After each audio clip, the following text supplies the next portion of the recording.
if you're like me and you love growing veg but you've only got a small garden, and my little veg patch is already crammed full with beans, with courgettes, with sweet corn, with lettuce, with chard, there is just no more room for anything else until the beans are finished cropping.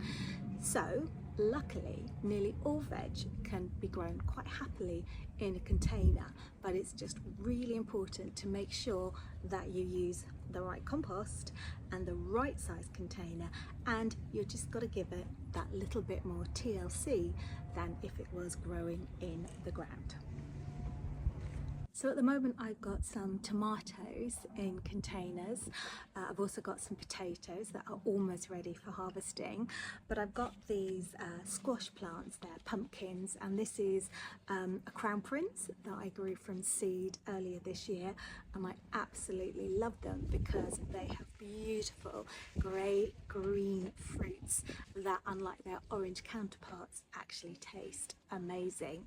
And they make a wonderful lantern for Halloween as well because of their ghostly colour. Because pumpkins are really heavy cropping, they're very hungry, so ideally I would love to put them in the ground, but I just don't have the space.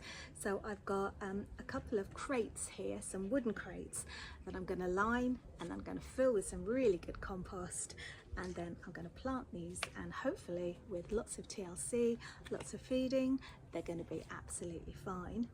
And another plus with growing in a container is that you can put it in your sunniest part of the garden, and squash really do like a good bit of sunshine. So I absolutely love using these kind of boxes, but what you must do, you must line them. If you can, you can also paint them, make them look whatever colour suits your garden scheme. I'm just going to leave them like this, but as I said, they need lining, and actually I'm just going to use these old compost bags. I'm going to cut them up, put them on the bottom. I'm going to actually double the bottom and then put it around the sides, and that'll line them, so it'll help with drainage, it'll keep the compost in, and also it will just keep them that little bit more sheltered. But I really love the look of these rusted boxes, and if you can find some like that, then yeah, do. What I also really like about these boxes is that they're a good size. So something like a squash, a pumpkin, does need good room to grow, and also it's not circular, so the roots won't keep going round and round. The plan is that they will spread out. So let's see how we get on. Cut the liner to size to fit your crate or container, and then really importantly, once it's in place, don't forget to put some drainage holes so that it doesn't rot the roots.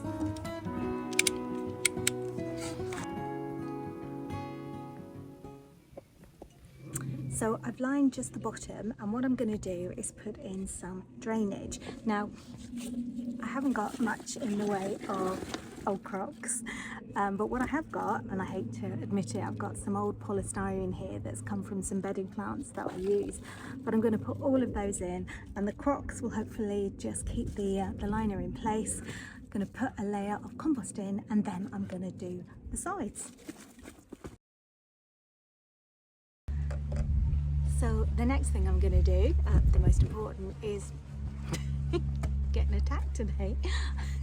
I'm going to fill up with some peat-free compost. Now, I use peat-free because I just really think there's no excuse not to, and I would recommend when you're buying peat-free to get the right compost for the right job. So with this, I'm using fruit and veg compost because I'm growing a veg, and I'm growing a hungry veg. My squash is a hungry plant, and by using something that has been specifically formulated for fruit and veg, then I know I'm giving it the best start it can possibly have. So always make sure you choose the right compost for the right growing needs.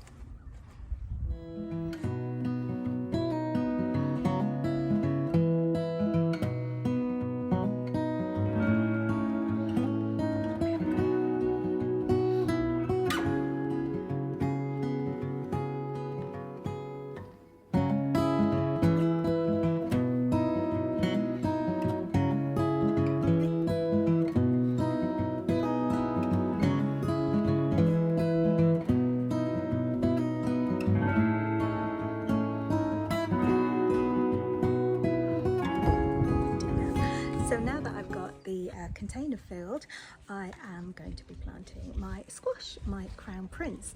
And this is already flowering, as you can see, but the flowers are actually just male flowers, and you can tell they're male because there is nothing growing behind it. If this was a female, I would see a swelling because that is where the fruits will grow.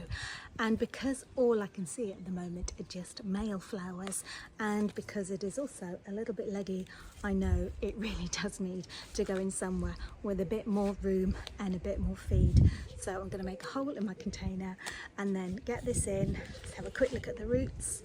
Yeah, they're fine, just a little bit of teasing to help them send their roots out, and then it's ready to go.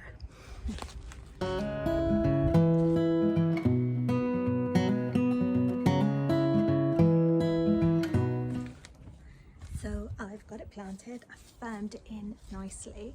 I'm going to water it once it's in position, but one thing I am going to do, because actually a lot of the squash family are climbers, they will climb if you give them a little bit of help, and so I'm going to use this.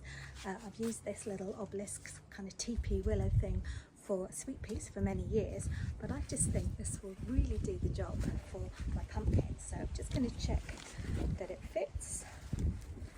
Push it in. It's going to be nice and sturdy even on my rather windy coastal deck, and that's going to be perfect. So I'm going to place it, put this back on when it's in place, give it a good water, and then hopefully, fingers crossed, I'll be eating wonderful pumpkins by October. So the last thing for me to do is to give it a really good water. Now, I know it's been an incredibly wet summer and the compost is really moist, but you don't just water new plants to give them moisture. What you do is you're watering them to help their roots settle in, and also once you've watered you can see if any of your compost has slumped and if there are any gaps, and if there are, then once you've watered, then you can just go around with a trowel and fill in any of those gaps. So once you've watered, let it drain and then just have a really good look, and if you need to, just pop some more compost on top. So a little tip when you are planting vegetables, especially those in containers, is to have them near a flowering plant. Now, flowering plants will encourage pollinators, and for any flowering fruit or veg you need pollinators to get the crop growing. So I've got this lovely single petaled open dahlia here, which means that the pollinators can access all the nectar and the pollen, and this is a dahlia and it's called Star Wars, and I just think it's really beautiful. Not quite sure why it's called Star Wars, but it's my son's favourite film, so why not? Keep deadheading it and it'll keep producing more flowers. The more flowers, the more pollinators it will bring. So you're doing good for wildlife, but also good for your plants. So my final tip is don't forget to feed. Now, a lot of people don't realise that plants need feeding as well as watering, especially those in containers, because we've got to look after them completely. The soil won't be doing it for them. So I'll give this a couple of weeks to get settled, for its roots to get a bit bigger and stronger, and then in a couple of weeks I will start feeding. I'm going to use a tomato feed because that is excellent for fruiting and flowering, and I will probably do that about once a week, once a fortnight, depending on how many flowers are growing. And not only will that help with flowering, it will also help with against disease resistance. It just makes it a stronger and healthier plant. So if you're growing any veg in containers or even nearly any plant, don't forget to feed them.